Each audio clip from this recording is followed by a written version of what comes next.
competition's really heating up. We find ourselves in the $65,000 to $80,000 category, and this is the Monarch by Regent, and it's got all the bells and whistles. We've got independent suspension, we've got a separate shower, toilet, we've got range hoods.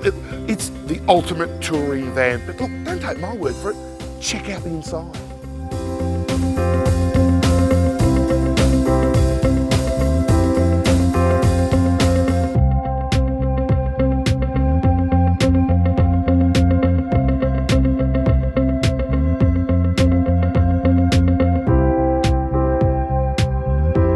Spacious, isn't it, Laura? It is very spacious. It's got a good length to it, and it gives you heaps of internal space to sort of, you know, move around and definitely makes you feel like you've got enough room to live comfortably.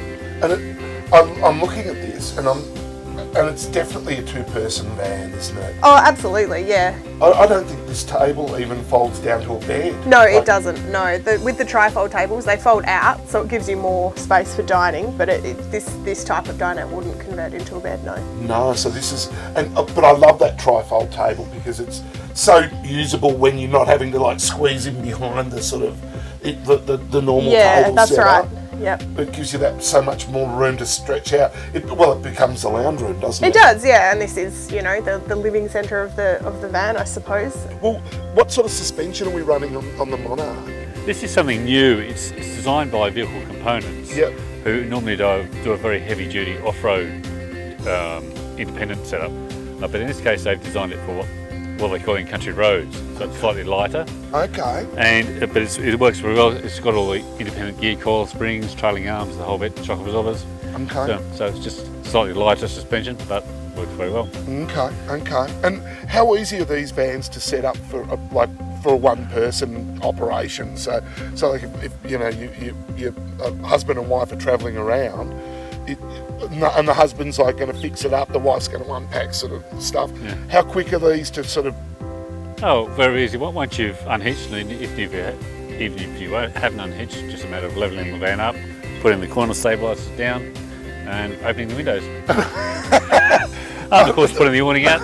Once you've done that, you're ready to go. And then it's red wine o'clock. That's right. You've got it. So the Monarch, a bit bigger than the other one. Yeah, it is a bigger van. Do you reckon, towability-wise, do you reckon that there's going to be much difference? Oh, look, not really. I think that the increase in size is not huge, so it's not going to be a massively different thing to tow, really. Think about what your situation is going to be, I guess.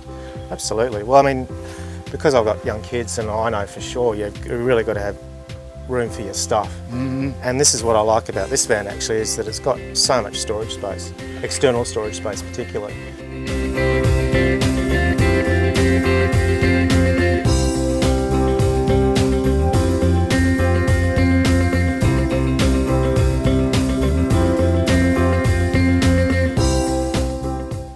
So Max, this is a $65,000 to $80,000 category.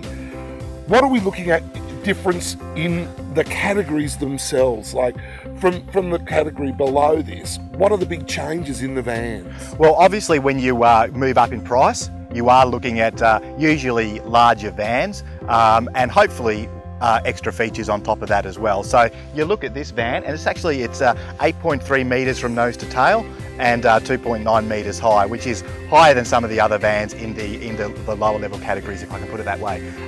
And obviously you get the more features. You know, this van comes fairly well appointed with just about everything that you need for a good long life on the road. So we're now moving from basically your weekenders. Now we're moving to maybe your big touring vans, aren't you? That jump in space is storage and a little bit of luxury, isn't it? Well, yeah, and you know, you've also got the luxury of space. You know, I said before, you get the larger van for your buck, which means life on the road is just a heck of a lot more comfortable. And I think that's what you're getting at, though, isn't it, Tim? Yeah. And this van is, you know, is as large as it is lovely to look at. You know, 8.3 metres nose to tail and almost 3 metres high. So yes, you do need to think about where you're going to store it. Will it fit in your garage? Will it fit, you know, in your driveway? Or will you need to store it off-site? You know, these are things that I think are worth thinking about before you buy a van, whether it's the Regent Monarch or anything else that's available on the market. Because if you're a gypsy, you're not having to worry about storage.